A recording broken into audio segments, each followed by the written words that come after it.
or otherwise into what's become known as the new atheistic movement. That for me, this is a question I suppose, is for me, that particular event taken in isolation, is it like, barbaric and horrific and dreadfully cinematic and totemic, but definitely taking place within a historical context.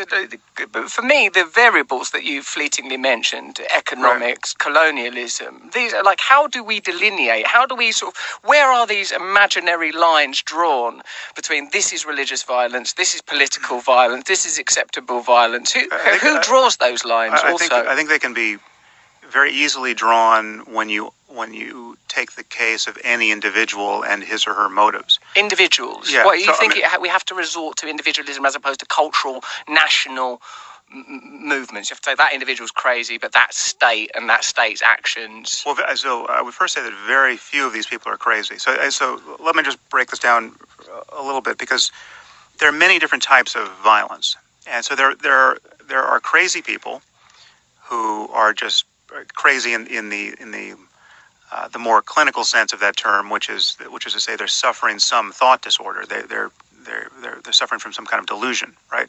So, many of these people are schizophrenic, but there are probably other ways we want to class a thought disorder here. But they're not rational.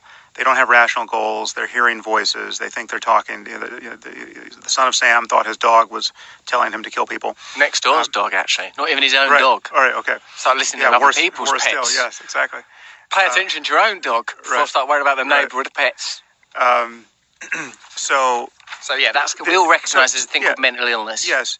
You see reality different from everyone else. And most people who are mentally ill are not dangerous, but there are some people who are mentally ill who are. Right. Now, there are people who do horrific things for no ideological motive, no rational animus, but purely because they're crazy, right? So you take, one example would be probably this guy, Adam Lanza, who went into the school in Newtown and killed 20-some-odd children and half a dozen teachers, right? I think 26 people were gunned down. I don't know if anyone gave a diagnosis. I mean, he was probably almost certainly on the autistic spectrum, but he had something else going on. But he wasn't a white supremacist who had some ideology, who was acting out in this way. He wasn't a jihadist who thought he was going to get into paradise, right? So, and there are many other examples of mass shootings like that. Jared Loughner was a guy like that, whereas if you're going to talk to this person and find out why he did it, nothing is going to make sense, right? Now, that is very different. And yet, we could talk about the same superficial crime of going in and killing children in a school, right? There's that version of it. Then there's the really angry and, I would argue, psychopathic, sadistic, classically evil person who just wants to kill kids, right? Who just gets off on all of the misery he's going to create as a result of this crime. Now, this person is not suffering a thought disorder. Now, if we knew more about the brain, I think in the end we would be happy to say, well, there's still something wrong with this guy's brain. I mean, human evil is a species of neurological disorder, but we don't understand it yet. And so now it's tempting just to say, well, these people are evil, right? It's a very different kind of person from the first person.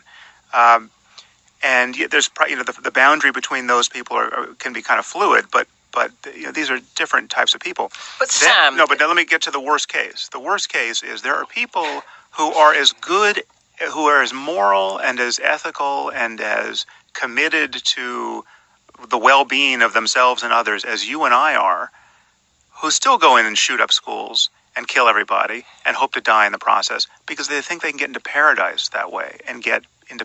So when members of the Taliban went into a school in Pakistan and killed, I think it was 137 kids, and burned their teacher alive in front of them. You have to ask yourself, well, do you think all members of the Taliban who did this, and then all of those in the Taliban who endorsed this, were all just psychopaths or mentally ill? No. If you listen to what they're saying, if you listen to what they believe, if you read the texts that they think are the verbatim word of the creator of the universe, it all falls into place. This is perfectly rational behavior given the requisite beliefs, and that is what is so horrible about this kind of dogmatism.